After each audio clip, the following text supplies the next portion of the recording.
Guys, reflection lang about sa text-to-speech API at speech-to-text API. Quick introduction lang about sa dalawang API na to. So, ano ba ang text-to-speech API? So, bali, ang text-to-speech API ay kino-convert lang naman yung text into speech. Samantalang yung speech-to-text API naman ay kino-convert yung speech to text. Tapos, ano nga ba yung influence nito sa technology natin? Para sa akin, napakataas ng importance nito para sa technological development natin. So ngayon, let us try if paano nga ba gumagana itong speech-to-text API. My name is Chester. Hello. I want to be a cybersecurity expert.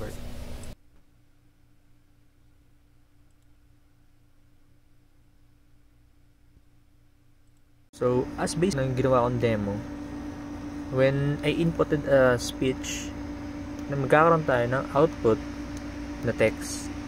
So, ano nga ba ang mapro-provide nito sa iba't ibang applications? So, actually, pwede natin gawin ito as voice notes and pag-generate ng mga documents. So, it can be transcribed into text na instantly. Walang kahirap-hirap. So, paano naman makakatulong itong speech-to-text API sa workplace or sa school? Unang-una, for me as a student, malaking tulong to para yung mga kumari sa nag-discuss yung professors namin.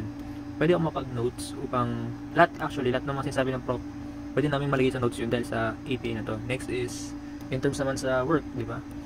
Actually, gusto ko maging OFW, itong speech-to-text API na to, malaking magiging help to, lalo na if maka-encounter ako ng mga foreigners na iba-iba yung lingwahe.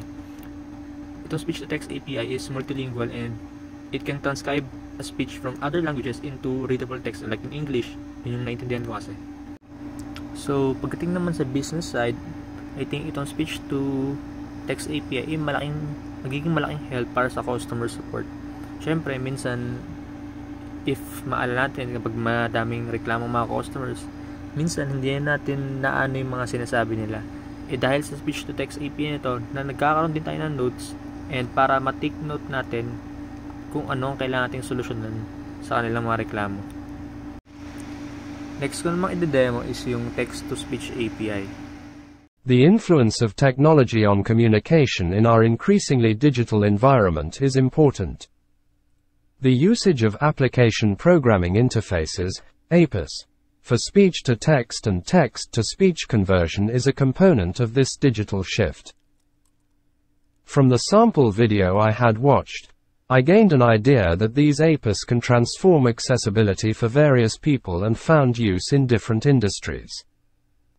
So, based from dun sa dinemo ko, itong text-to-speech API naman ay nagko-convert ng text into speech. Then, yung speech na generate nito is coming from an AI voiceover.